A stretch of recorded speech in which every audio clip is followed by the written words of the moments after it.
I never thought much about Mr. Addison when he first started teaching at our school. He seemed like a regular high school teacher, mid-40s, slightly balding, wore the same tweed jacket most days. The kind of guy who blended into the background. He took over our history class after our old teacher retired halfway through the year. At first, we were just relieved to have someone who didn't give us endless pop quizzes. But looking back, there were signs. The first thing I noticed was his eyes. They were dark and sharp, always darting around the room, like he was sizing us up. He had this way of staring at you when you answered a question, holding eye contact a little too long, like he was trying to see inside your head. He never raised his voice, but his tone was cold, almost clinical, like he didn't really care if you understood what he was teaching. History is patterns, he said one day, pacing at the front of the room. People make the same mistakes over and over because they don't pay attention. The way he said it made the hairs on my arms stand up. At first, I thought I was overreacting. He was strict, sure, but nothing out of the ordinary. Then, little things started to happen. There was the time he asked Derek, a kid who sat in the back, to stay after class. Derek was the kind of guy who never took school seriously, always cracking jokes, doodling on his desk. When he came out of the classroom 15 minutes later, his face was pale, and he wouldn't talk to anyone. What happened? I asked him during lunch. Derek just shook his head. I don't want to talk about it. Then there was the time Mr. Addison showed us a film about the Great Depression. The footage was old, grainy black and white clips of breadlines and dust storms. At one point, the film cut to something else, a short clip of a man standing on a chair, tying a noose around his neck. The room went dead silent. Is this part of the lesson? Someone whispered. Mr. Addison didn't answer. He just stood there, staring at the screen like he didn't see anything wrong with it. After a few seconds, he shut the projector off. History isn't always pretty, he said. That was the first time I thought something was off about him. The second time was when he gave us an assignment to write about our biggest fear. He didn't just want a couple of sentences, he wanted details. He wanted us to describe what scared us most, why it scared us, and how we thought we'd react if we had to face it. Most of us thought it was a weird assignment, but we did it anyway. When he handed them back, though, he didn't write comments like he usually did. He just circled parts of our essays, specific phrases or details, and left them blank. When I asked him about it, he smiled. I just like knowing what makes people tick, he said. By the time the end of the semester rolled around, Mr. Addison wasn't just a teacher anymore. He was a mystery. Derek and a couple of other kids started spreading rumors about him. They said he lived alone in a house on the edge of town. That he never turned on his lights, and that sometimes people saw him standing at his window late at night, staring out at nothing. None of us believed it, of course. But that didn't stop the stories from getting worse. One girl swore she'd seen him in the grocery store, just standing in the frozen food aisle, staring into one of the freezers. Another kid said his cousin worked as a delivery driver and had been to Mr. Addison's house once. He claimed there were cameras everywhere, outside, inside, even in the basement. They're probably just security cameras, I said when I heard that one. But even as I said it, I felt a knot of unease in my stomach. I didn't really believe any of it until the night I saw him in my neighborhood. It was almost midnight, and I was sitting in my room, scrolling through my phone, when I noticed something outside my window. A shadow. It moved quickly, disappearing behind a tree, but I was sure I'd seen it. I turned off my lamp, squinting into the darkness, and that's when I saw him. Mr. Addison. He was standing in the street, looking directly at my house. I froze, my breath catching in my throat. Mr. Addison was standing perfectly still in the middle of the street, his face partially obscured by the shadows of the streetlights. But I knew it was him. He was facing my house, looking straight up at my window. I wanted to believe it was a coincidence, that he was just out for a late-night walk or something. But as the seconds ticked by, he didn't move. He didn't look around, didn't glance at any of the other houses. Just mine. After what felt like an eternity, he took a single step forward. My chest tightened as I ducked below the windowsill, my heart hammering. What the hell was he doing? I stayed there for a few minutes, trying to calm myself down, telling myself it wasn't a big deal. Maybe he was lost. Maybe he wasn't even looking at my house. Finally, I worked up the nerve to peek out the window again. He was gone. The next morning at school, I couldn't stop thinking about it. Jake, my best friend, noticed I wasn't myself. "Dude, what's wrong with you?" he asked at lunch. "Nothing," I said quickly, poking at my food. "Bull. You've been zoning out all day." I hesitated, glancing around to make sure no one else was listening. Then I leaned closer. "It's Mr. Addison," I said quietly. Jake frowned. "What about him?" "I saw him last night. In my neighborhood. Just, standing there. Staring at my house." Jake raised an eyebrow. "Are you sure it was him?" I nodded. "It was him. I'm sure." Jake leaned back in his chair, crossing his arms. "Okay, that's creepy. But maybe it's nothing. Maybe he lives near you or something." "He doesn't," I said firmly. "He lives on the other side of town." Jake didn't have a response to that. That afternoon, Mr. Addison was acting normal, or at least, normal for him. He didn't say anything to me, didn't look at me any differently than usual. But I couldn't shake the feeling that he knew. When he walked past my desk during class, I felt a chill run down my spine. It was like he was daring me to say something.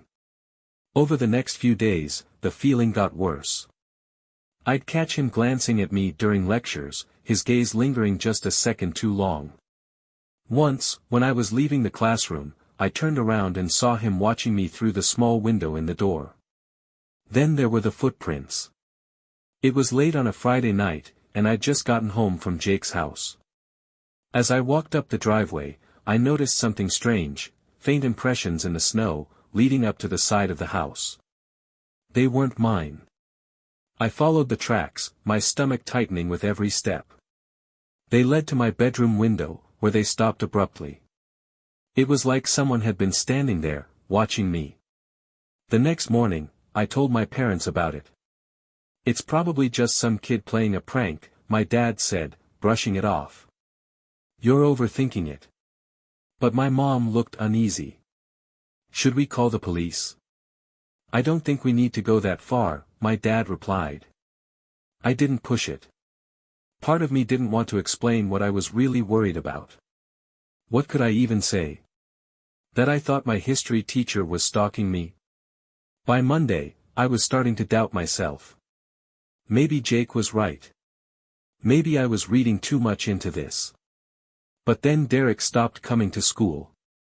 He wasn't the kind of kid to skip, he might have been a slacker, but he never missed a day. When I asked around, no one knew where he was. "Maybe he's sick," Jake said. "Maybe," I replied, but I didn't believe it. The next day, Mr. Addison asked me to stay after class.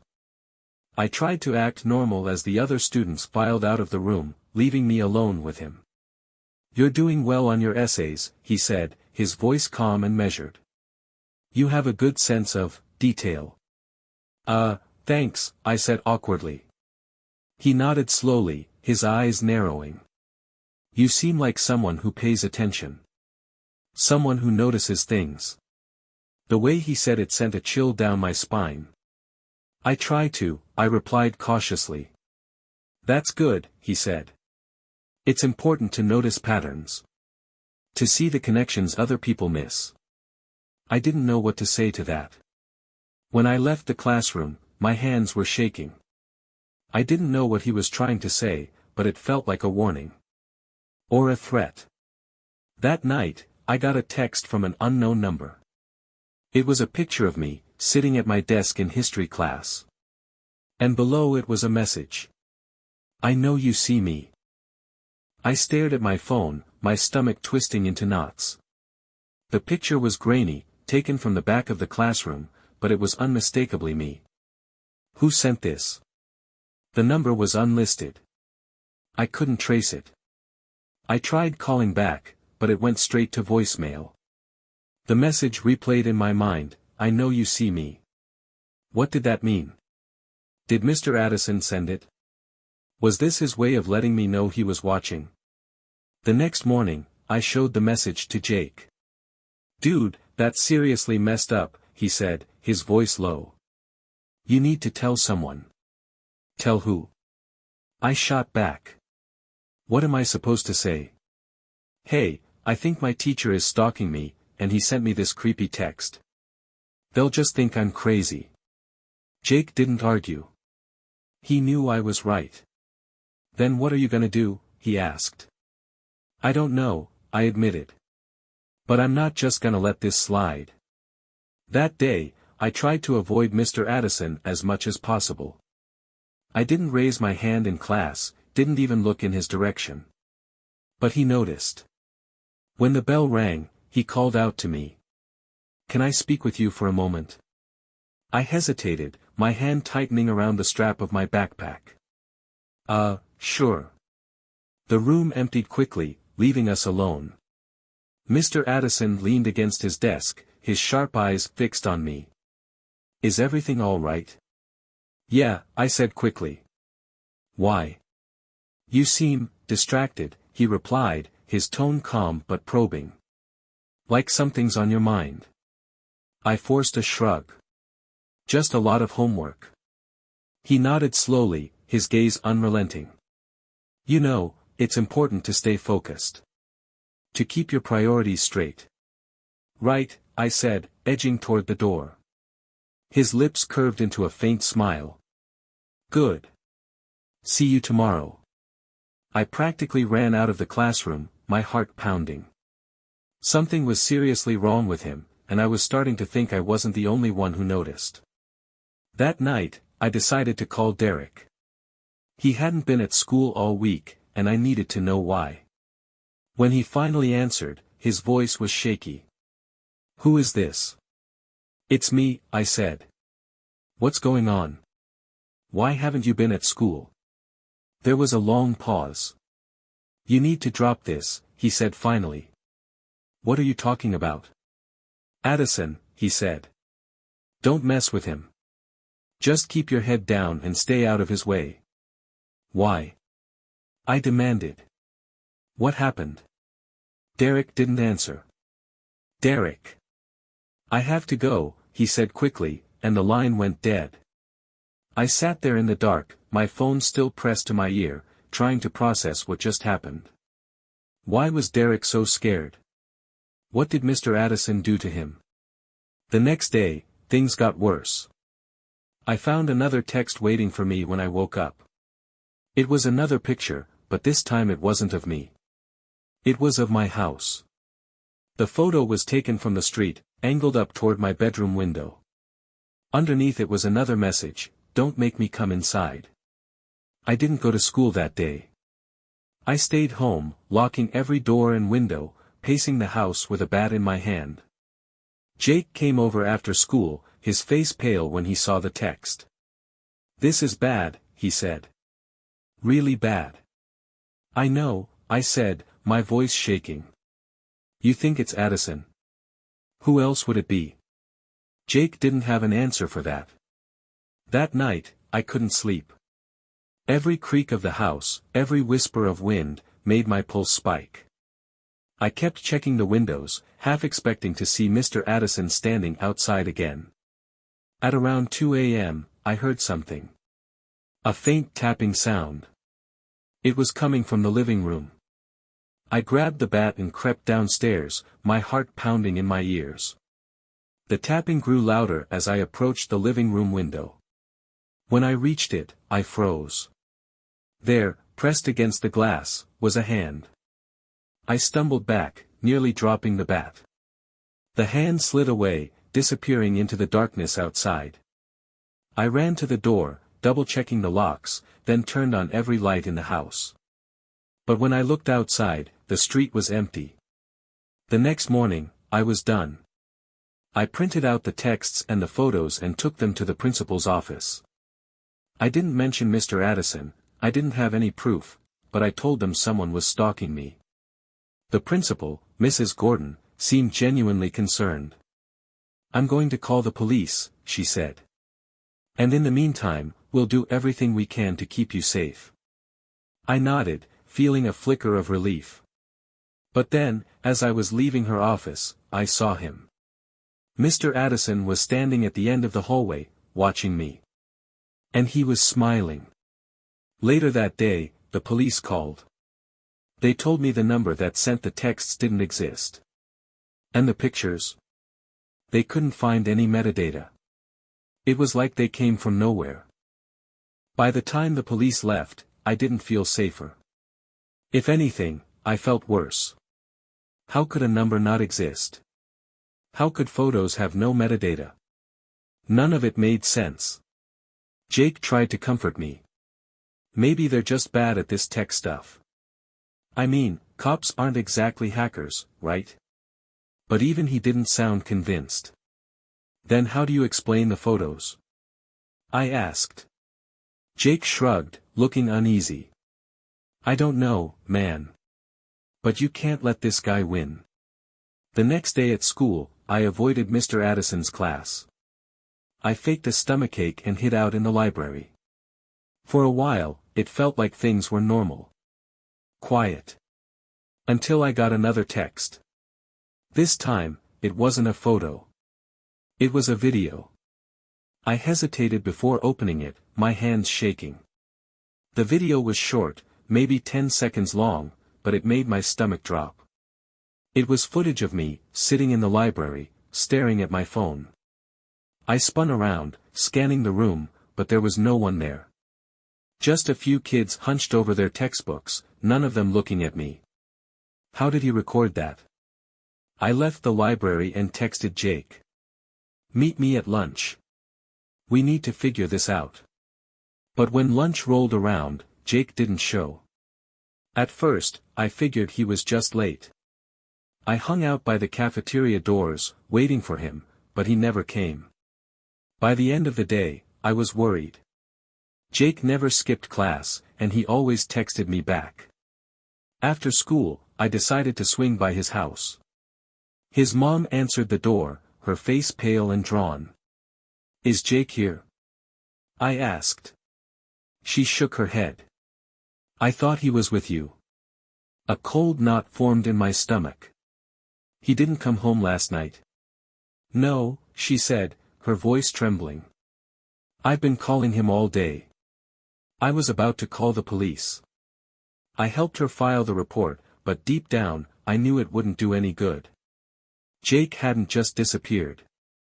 He'd been taken. That night, I didn't sleep.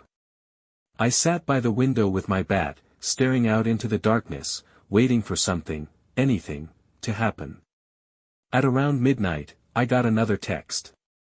It was from Jake's number. The message was short, "He's with me now." My hands shook as I typed a response. "Where is he?" There was no reply. The next day, Mr. Addison was different. He still wore the same tweed jacket, still taught the same way, but there was something about him, something colder, sharper. When class ended, he called me to his desk. "How are you feeling today?" he asked, his voice calm and measured. "Fine," I said, forcing myself to meet his gaze. His lips twitched into a faint smile. "Good. I'd hate to think you were distracted." I didn't answer. As I turned to leave, he added, "Oh, and if you see Jake, tell him I said hello." I froze, my blood turning to ice. Slowly, I turned back to face him. "What did you say?" "Jake," he repeated, his smile widening. "I know you two are close." My throat went dry. "How do you know that?" Mr. Addison shrugged. "I notice things." I left the classroom without another word, my hands shaking. He knew. He knew about Jake, about the texts, about everything. And there was nothing I could do about it. That night, I got another video. This one was longer, almost a minute, and far worse than the first. It showed Jake, tied to a chair in a dark room. His head was slumped forward, his face hidden by shadows. "Jake!" I shouted, my voice breaking. The video didn't have sound, but I could see him breathing, his chest rising and falling. Then, from the corner of the frame, someone stepped into view. Mr. Addison. I called the police, my voice shaking as I tried to explain what I'd seen. But by the time they arrived, the video was gone. My phone had been wiped clean. That night, I heard footsteps outside my window again. But this time, when I looked out, Mr. Addison wasn't standing in the street. He was standing on my porch. I didn't even realize I was holding my breath until I let it out in a shaky gasp. Mr. Addison was standing on my porch, his face half hidden by shadows. He wasn't knocking. He wasn't moving. He was just there. Watching. I backed away from the window, gripping the bat so tightly my knuckles turned white. My mind raced. Should I call the police again? My parents? Then he took a step forward. The sound of his foot hitting the porch snapped me out of my panic. I grabbed my phone, my hands trembling as I dialed 911. 911, what's your emergency? There's someone outside my house, I whispered, glancing back at the window. He's on the porch. I think he's trying to break in. Is the door locked? The operator asked. Yes, I said, my voice shaking. Stay on the line with me. Officers are on their way. I stayed on the line, barely breathing, listening as the operator asked me to describe the man. But when I looked out the window again, he was gone. I heard the faint sound of footsteps retreating into the night. The police arrived 20 minutes later. They searched the yard, the street, even the surrounding neighborhood, but found nothing. No footprints, no signs of a break-in, nothing to prove that anyone had been there at all. But I knew what I saw. The next day, I didn't go to school. Instead, I went to Jake's house. His mom was sitting in the living room, clutching her phone like it was the only thing holding her together. They don't have any leads, she said, her voice hollow. I think I know where he is, I said. Her eyes snapped to mine. What? Where? I hesitated, my stomach twisting. I need to check something first. I'll let you know as soon as I do. I didn't tell her the truth. Because the truth was, I didn't know where Jake was. Not exactly. But I had an idea. I drove across town to the edge of the woods, where Mr. Addison's house stood alone on a quiet street. It was an old, weathered building, its shutters hanging crooked and its paint peeling in long strips. The rumors about his house swirled in my head, the cameras, the lights that never came on, the strange deliveries late at night. If Jake was anywhere, I thought, it would be here. I parked a block away and approached the house on foot, my heart pounding with every step. The windows were dark, the front yard overgrown with weeds. I crept up the driveway, staying low, scanning for any sign of movement. When I reached the back door, I tried the handle. It was unlocked. The air inside the house was stale, heavy with the scent of mildew. The living room was sparsely furnished, with nothing but a couch, a coffee table, and a lamp that looked like it hadn't been used in years. There were no pictures on the walls, no signs that anyone actually lived here. I moved cautiously through the house, my footsteps echoing in the silence. Then I heard it. A faint sound, coming from below. I followed the noise to a door at the end of the hallway. It was slightly ajar, revealing a set of narrow wooden stairs leading down into darkness. Every instinct screamed at me to turn around, to leave, to call the police. But then I heard it again, a muffled groan, weak but unmistakable. It was Jake. I pulled out my phone and turned on the flashlight, the beam cutting through the thick shadows as I descended the stairs. The basement was cold and damp, the air filled with the smell of wet concrete. And there, in the center of the room, was Jake. He was tied to a chair, his head slumped forward, his arms and legs bound with thick rope. "Jake!" I whispered, rushing to his side. His eyes fluttered open, and for a moment, he looked at me like he couldn't believe I was real. "We have to get out of here," I said, pulling at the knots. But before I could untie him, a voice stopped me cold. "You shouldn't have come here." I spun around, my flashlight beam landing on Mr. Addison. He was standing at the bottom of the stairs, his face calm, his hands tucked casually into his pockets. "You've been very curious," he said, his tone icy. "That's a dangerous trait." "Let him go," I said, my voice shaking. Mr. Addison tilted his head, his dark eyes gleaming in the light. "You think this is about him?" He took a step closer, and I tightened my grip on the flashlight. "This is about you," he said. Before I could react, he lunged at me.